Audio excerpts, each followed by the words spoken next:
Assalomu alaykum aziz kuzatuvchilarim.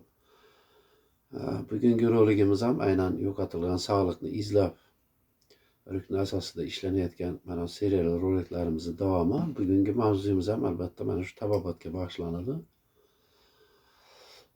Sababi tabobat ham butun bir kompleks, juda ham katta mavzu. Mana shu o'rganishlarim davomida o'qigan adabiyotlarim asosida bu narsani gapiryapman. Sababi juda ham mukammal. Necha ming yillab qanchadan qancha mashhur tabiblarni tuzib ketgan nima deydi uni, bir ilmiy merosi bular.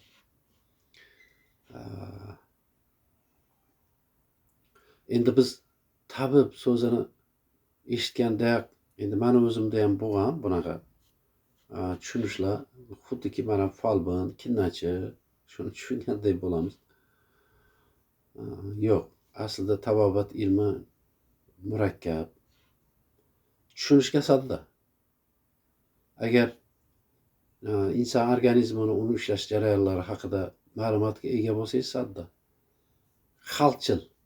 Xalq ham buni tushunishi mumkin. O'ziga loyiq, o'ziga mos keladigan joyini o'zi tushunishi mumkin. Qiyin emas, lekin baribir negizi murakkabroq.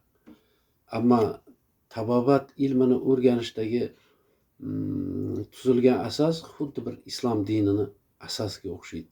Islom dini ham 5 ta ustun asosida qurilgan.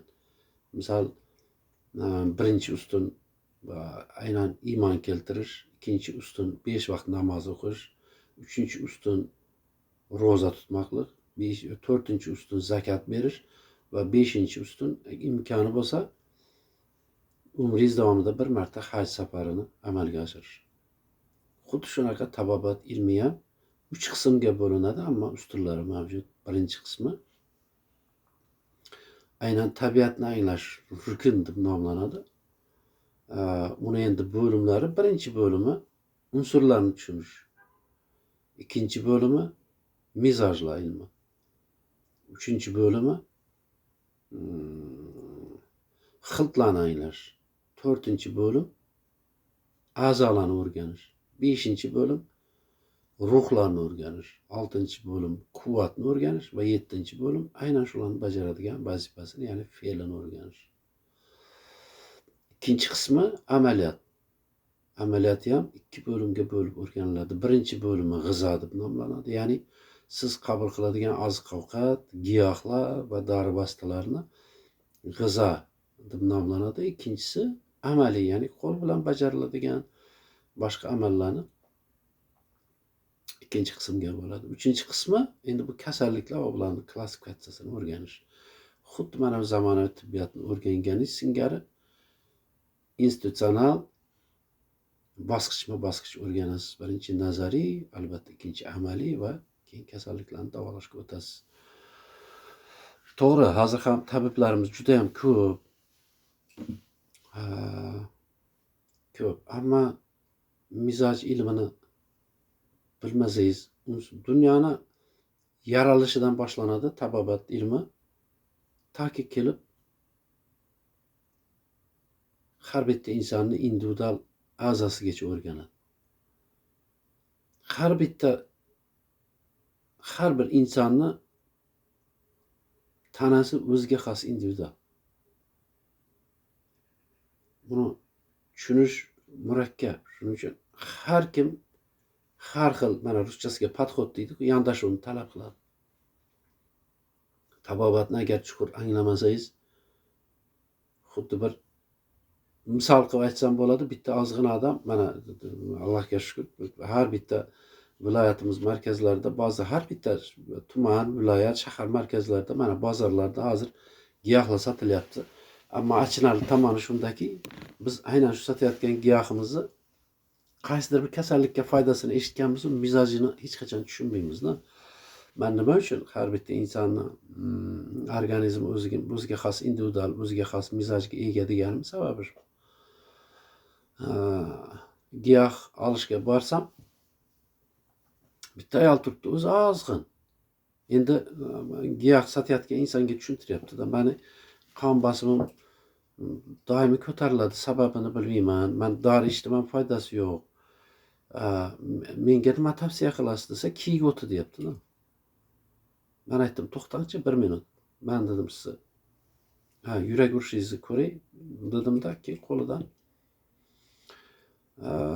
bilagidan shu nimasini ko'rdim. Tilini ko'rdimda, qarasam sovuq quruq ustunligi bor. Ya'ni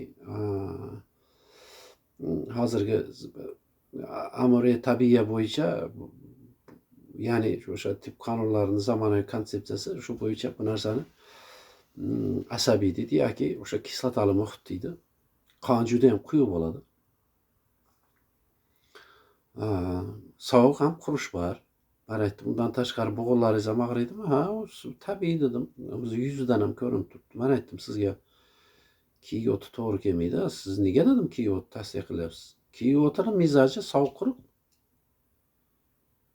Agar kiyik o'tini bu kishi dedim ichsalar, u dedim kiyik o'ti qonni quyiltiradi, ichki qon ketishni to'xtatuvchi vosita hisoblanadi. Sovuq quruq mizojli giyohlarning vazifasi ichki qon ketishini to'xtatib beradi. Qonni quyiltiradi.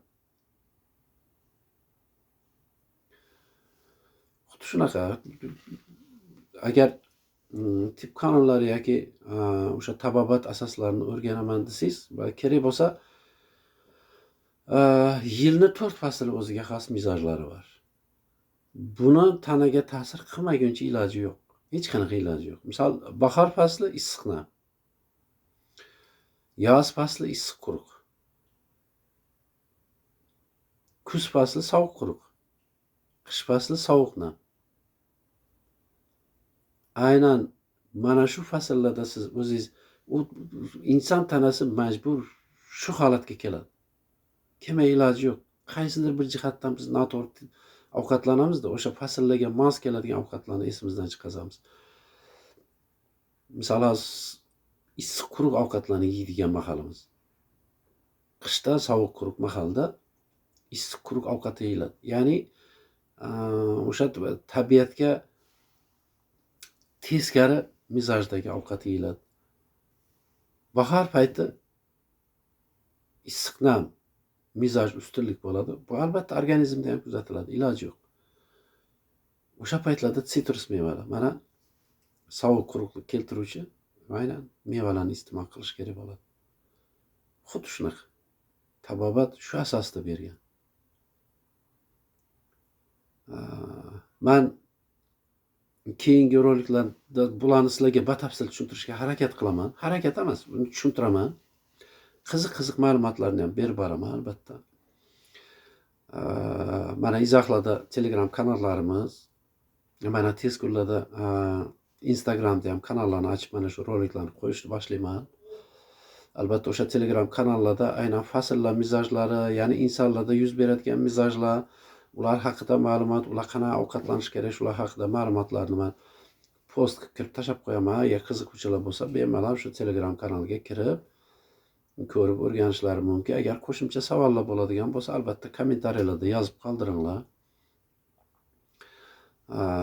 Like bosib qo'llab-quvvatlashni unutmang, sababi aynan sizni qo'llab-quvvatlashingiz biz uchun juda ham zarur. Mana shu kanalimiz rivoji uchun ham juda ham zarur. Va keyingi roliklarda uchrashguncha xayr, sog' va salomat bo'ling.